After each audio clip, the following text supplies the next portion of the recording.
எங்களை நாங்களே சந்தேகிக்கின்ற, எமது அரசியலின் கடந்த காலத்தை சந்தேகிக்கின்ற எம்மத்தியிலிருந்து வரக்கூடிய முயற்சிகளை முறியடிப்பது அவசியம்.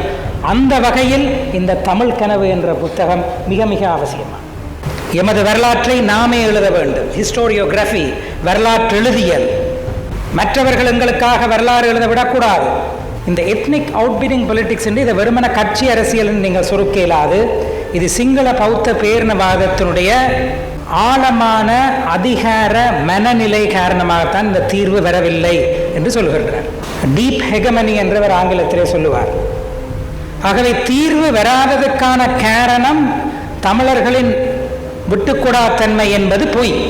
பேராசிரியர் டேவ் ராம்டன் போன்றவர்கள் சொல்லுவது சிங்கள பௌத்த தேசிய மனநிலையுடைய ஆழமான அதிகார மனநிலையானது தீர்வு ஒன்றையும் தரமாட்டாது என்ற காரணத்தினால் தீர்வு தரவில்லை. ஆனால் பேராசிரியர் ஜிஎல் பீரிஸ் அந்த பொய்யை எங்கள் மத்தியில் அவிட்டு விட்டு செல்கின்றார். தராகி சிவராம் சொல்லுவார், ஒரு கிளர்ச்சியை அடக்குவது என்றால், அதனை நிரந்தரமாக மௌனிக்க வைப்பதென்றால், அதனுடைய ஆயுத வடிவத்தை மௌனிப்பது மட்டும் போதுமானதல்ல, அந்த அரசியலுக்கு அடிப்படையாக இருந்த அரசியலை அழித்து விடுவது கவுண்டர் இன்சர்ஜென்சி, கிளர்ச்சிக்கு எதிரான அரச திட்டத்தினுடைய மிக முக்கியமான கூறு என கூறுவார்.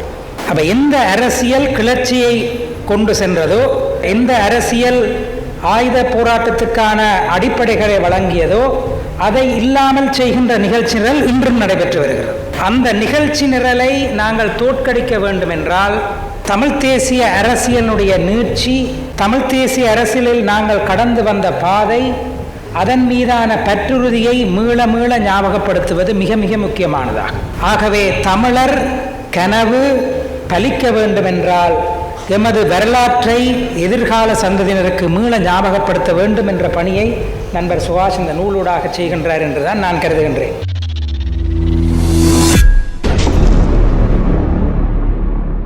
சட்டத்தரணி சுஹாஷ் அவர்கள் எனக்கு நண்பர் சுஹாஷ்.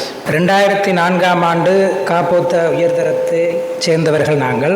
நான் படித்தது யாழ்ப்பாணம் இந்து கல்லூரி, சுஹாஷ் படித்தது யாழ்ப்பாண கல்லூரி. ஆனால் பாடசாலை காலத்திலேயே விவாத மேடைகளிலும் அவர் யாழ்ப்பாண கல்லூரியுடைய முதுநிலை மாணவ முதல்வர்களாக இருந்தபடியினால் அவரோடு சேர்ந்து சில பயிற்சி பட்டறைகளை மாணவ முதல்வர்களுக்கு நடத்த கிடைத்த வாய்ப்பையும் நினைவு கூறி, அவை எல்லாவற்றுக்கும் மேலாக பொருளியற் கல்லூரியிலே பேராசன் வரதராஜா அவர்களுடைய கல்வி நிலையத்திலே ஒன்றாக முன்வாங்கு உறுப்பினர்களாக இருந்து பொறியியலை கற்றவர்கள் என்ற வகையிலே சுஹாஷை நான் 22 வருடங்களாக அறிவேன். அதன் பின்னர் அவர் யாழ்ப்பாண பல்கலைக்கழகத்திலும் நான் கொழும்பு பல்கலைக்கழகத்திலேயும் சட்டம் பயின்றோம். ஆனால் ஒன்றாக பயின்றது போன்று, ஏனென்றால் அவர்களும் பின்னர் கொழும்பு பல்கலைக்கழகத்துக்கு கொழும்புக்கு வந்து கொழும்பிலிருந்து தமது சட்டக்கல்வியை நிறைவு செய்தார்கள். அதன் பின்னர் தொடர்ச்சியாக நாங்கள் சட்டத்தரணி வாழ்க்கையிலே ஒன்றாக இருக்கின்றோம்.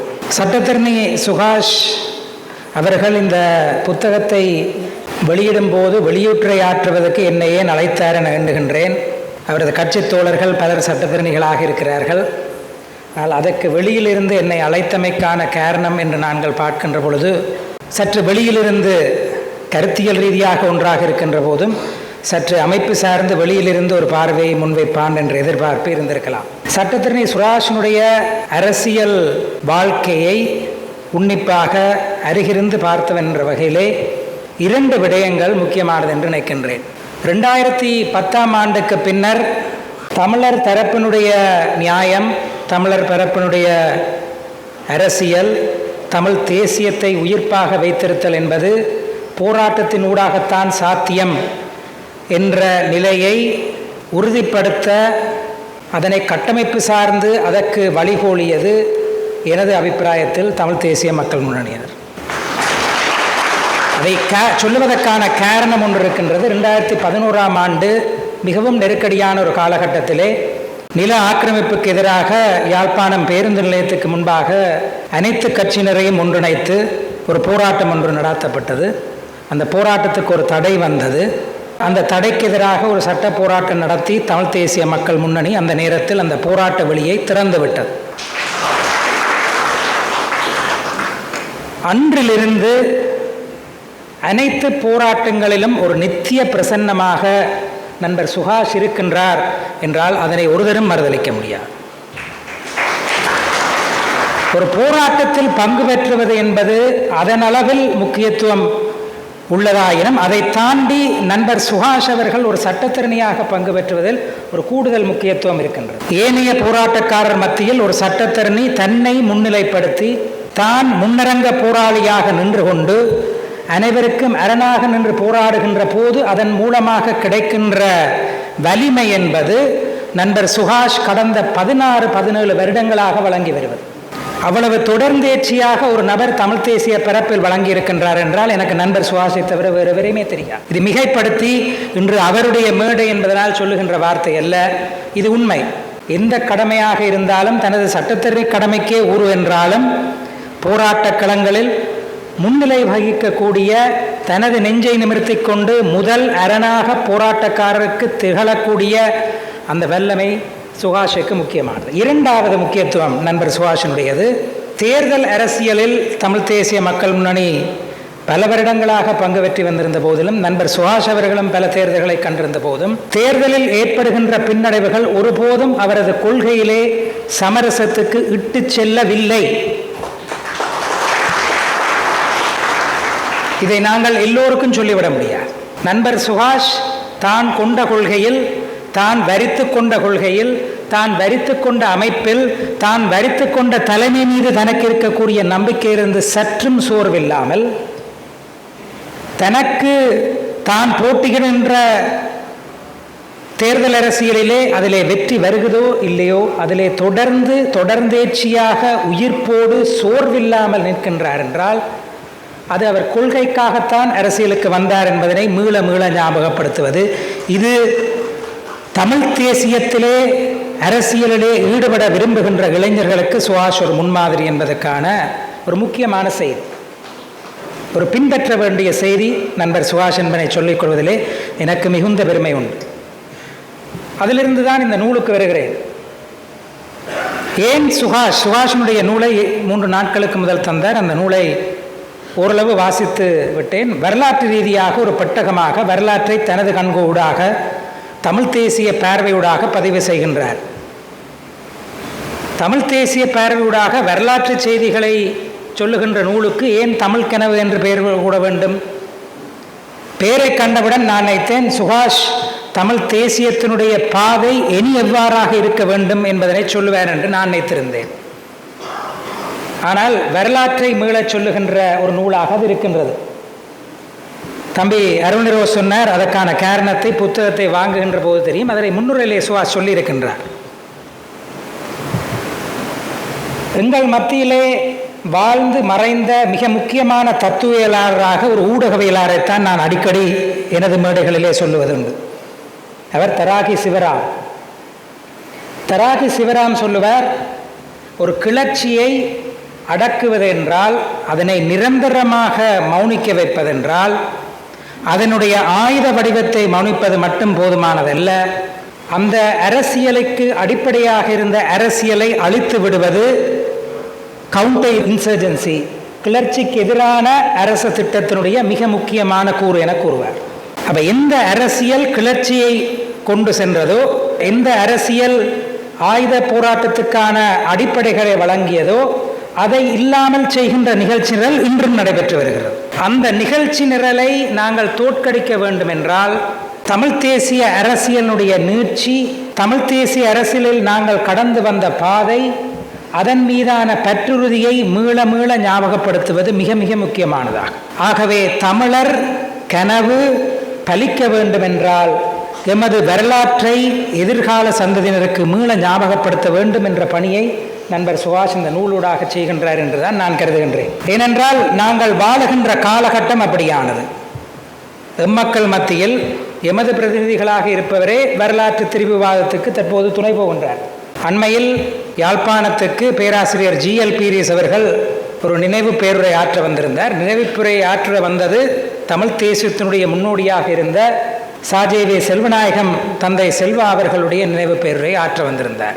அந்த நினைவு பேருரையிலே 2 விடயங்களை சுட்டிக்காட்டியிருந்தார். தந்தை செல்வானுடைய நினைவாக சொல்லப்படுகின்ற விடயங்களில் அது சொல்லப்பட்டிருக்க வேண்டுமா என்பது தொடர்பிலே நான் மிகவும் நொந்து போன 2 விடயங்கள் உண்டு. ஒன்று, தமிழ் மக்கள் மீது தொடர்ந்து இந்த சிங்களத்தில் இருக்கக்கூடிய முற்போக்கு தலைமைகள் சொல்லக்கூடிய ஒரு பொய் புரட்டு, தமிழர்களுடைய விட்டுக்கொடாமை காரணமாக, ஆங்கிலத்தில் இன்ட்ரான்சிஜென்சின்னு சொல்லுவார்கள், விட்டுக்கொடாமை காரணமாகத்தான் தமிழர்களுக்கு என்ற ஒரு தீர்வு கிடைக்காமல் போனது என்பது. பேராசிரியர் GL பீரிஸ் அந்த உரையிலே இந்த வார்த்தையை பயன்படுத்துகின்றார். இன்ட்ரான்சிஜென்ட் என்ற வார்த்தையை பயன்படுத்துகின்றார். 95ஆம் ஆண்டு, 97ஆம் ஆண்டு, 2000ஆம் ஆண்டில் நடந்த அரசியலமைப்பு முயற்சிகளை சுட்டிக்காட்டி தமிழ் தரப்பினுடைய விட்டுக்கொடாமை காரணமாகத்தான் அவை வெற்றி பெறவில்லை என்ற பொய்யை சொல்லிவிட்டு சென்றிருக்கிறார். 95, 97, 2000, நான் 2000ஆம் ஆண்டு ஒரு காப்போத்தா உயர்தரமானவன், நண்பர் சுவாசம் தரம் 10 மாணவர்கள், தரம் 10 மாணவர்கள். எனக்கு உதயன் பத்திரிகை தான் எங்களுக்கு ஒரு பிரதான அரசியலை அந்த நேரம். முன்பக்கத்திலே 2000ஆம் ஆண்டு நகல் எரிக்கப்பட பிரதமர் ரணில் விக்ரமசிங்க அதனை ரசித்து கொண்டிருக்கக்கூடிய படம் உதயன் பத்திரிகையிலே முதல் பக்கத்திலே வந்தது. பேராசிரியர் டேவ் ரம்டன் சொல்லுவார், 2 விதமான காரணங்கள் சொல்லப்படுகின்றன ஏன் அரசியலமைப்பு தீர்வு முயற்சிகள் சரிவரவில்லை என்று. ஒன்று, இந்த எத்னிக் அவுட்பிடிங் என்பார்கள். ஆட்சியில் இருக்கக்கூடிய அரசை பார்த்து நீ தமிழர்களுக்கு விட்டு கொடுத்து விட்டாய் என்று எதிர்க்கட்சி சொல்லுவது. சுதந்திர கட்சி ஆட்சியில் என்றால் ஐக்கிய தேசிய கட்சி சொல்லும் சுதந்திர கட்சி விட்டு கொடுத்து விட்டது என்று. ஐக்கிய தேசிய கட்சி ஆட்சியிலிருந்து ஏதாவது முயற்சி எடுத்தால் சுதந்திர கட்சி சொல்லிவிடும். இதனை எத்னிக் அவுட்பிடிங் பொலிட்டிக்ஸ் என்று புலமையாளர்கள் சொல்லுவார்கள். ஆனால் பேராசிரியர் டேவ் ரம்டன் என்றவர் இருக்கின்றார், இந்த எத்னிக் அவுட்பிடிங் பொலிட்டிக்ஸ் என்று இதை வெறுமன கட்சி அரசியல் நீங்கள் சுருக்க இயலாது.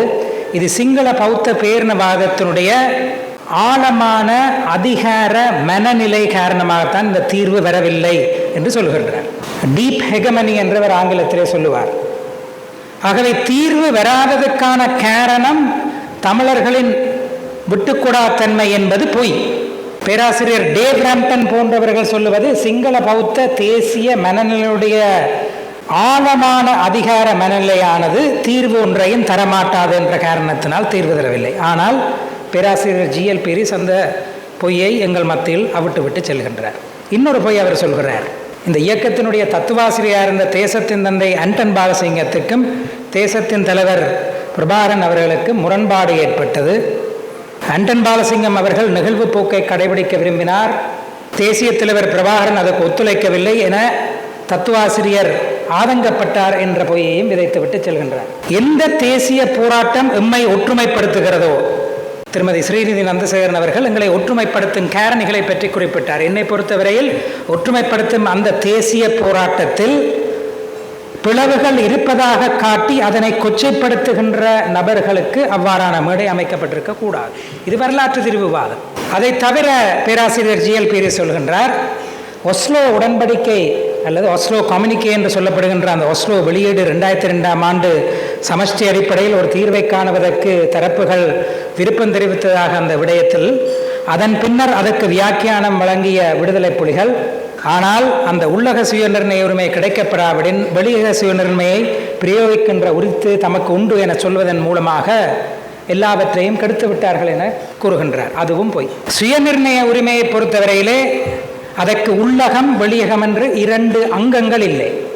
சுயநிர்ணய உரித்துக் கொள்பவர்கள் அதனை எவ்வாறு அதனை பிரயோகிப்பதென தீர்மானிக்கலாம். இந்த நாட்டுக்குட்பட்டு எமது சுயாட்சியை தரக்கூடிய ஒரு சமஷ்டி ஏற்பாடு வரும் என்றால் அதனை சுயநிர்ணய உரிமையின் வெளிப்பாடாக நாம் ஏற்றுக்கொள்ளலாம். ஆனால் அவ்வாறு வராத போது எமக்கு எப்பொழுதும் வெளியக சுயநிர்ணயை பிரயோகிக்கின்ற உரிமை உண்டு. இதுதான் சுயநிர்ணய உரிமை தொடர்பாக எழுதிய அனைத்து சட்ட வல்லுநர்களும் சொன்ன உண்மை. இது எல்லாவற்றுக்கும் மேலாக இதன் காரணமாகத்தான் 2002 பேச்சுவார்த்தை தோல்வியடைந்தது என்றால் இல்லை. ரணில் விக்ரமசிங்கனுடைய ஆட்சியை சந்திரிகா பண்டாரநாயக்க 2004ஆம் ஆண்டு கலைத்ததால் தான் அந்த சமாதான செயல்முறை இல்லாமல் போனது. இப்போ நான் ஏன் இவ்வளவத்தையும் சொல்கிறேன், இந்த வரலாற்று திரிவுகளை எங்களை நாங்களே சந்தேகிக்கின்ற, எமது அரசியலின் கடந்த காலத்தை சந்தேகிக்கின்ற எம்மத்தியிலிருந்து வரக்கூடிய முயற்சிகளை முறியடிப்பது அவசியம். அந்த வகையில் இந்த தமிழ் கனவு என்ற புத்தகம் மிக மிக அவசியமான. எமது வரலாற்றை நாமே எழுத வேண்டும். ஹிஸ்டோரியோகிராஃபி, வரலாற்று எழுதியல். மற்றவர்கள் எங்களுக்காக வரலாறு எழுத விடக்கூடாது. ரொனி டி மெல்லுக்கு பின்னர் நான் நினைக்கின்றேன் பல்வேறு கட்சிகளை தாவியவராக பேராசிரியர் GL பீரிஸ் தான் இருக்க முடியும். 2021ஆம் ஆண்டு 13ஆம் திருத்தமே வேண்டாம் என்று பேசியவர். அவர்களை கொண்டு நாங்கள் வரலாற்று திரிவு பேசுகின்ற சூழலிலே எது உண்மையான வரலாறு, எம் பார்வையில் எது வரலாறு என்று சொல்லுகின்ற இவ்வாறான நண்பர் சுஹாஷனுடைய முயற்சிகள் மிக மிக முக்கியமானது. சுஹாஷிடம் ஒரு வேண்டுகோளுடன் நான் நிறைவு செய்து வருகின்றேன். பல விடயங்களை தொட்டு செல்கின்றார், பல முக்கிய விடயங்களை தொட்டு செல்கின்றார். இது ஒரு ஆரம்ப நூலாக நான் பார்க்கின்றேன். இதில் பல விடயங்களை அவர் எடுத்து விரிவாக சுஹாஷுக்கே தனித்துவமான இலகு தமிழில் அதனை எழுதுவார், பேசுவார் என்ற நம்பிக்கை எனக்கு உண்டு. சுஹாஷ் நாளை நாடாளுமன்றம் செல்லலாம், அல்லது கஜேந்திரகுமார் பொன்னம்பலம் தலைமையிலான தமிழ் தேசிய மக்கள் முன்னணி மாகாண சபை தேர்தலை எதிர்கொண்டால் மாகாண சபைக்கும் செல்லலாம். எனக்கு அது முக்கியமல்ல. சுஹாஷினுடைய நாவுக்கென்று ஒரு பெருமதி உண்டு, அதற்கென்று ஒரு கூட்டம் உண்டு. அது கொண்டு சேர்க்கக்கூடிய செய்திகள் என ஒன்று உண்டு. அந்த ஆரம்பம் தமிழ் கனவு, அது தொடர்ச்சியாக இருக்க வேண்டும். நண்பர் சுஹாஷுக்கு நாங்கள் உறுதுணையாக இருப்போம், நன்றி சொல்வோம். தொடரட்டும் சுஹாஷின் பணி, வளரட்டும் அவருடைய தமிழ் தேசிய பாதை. நன்றி, வணக்கம்.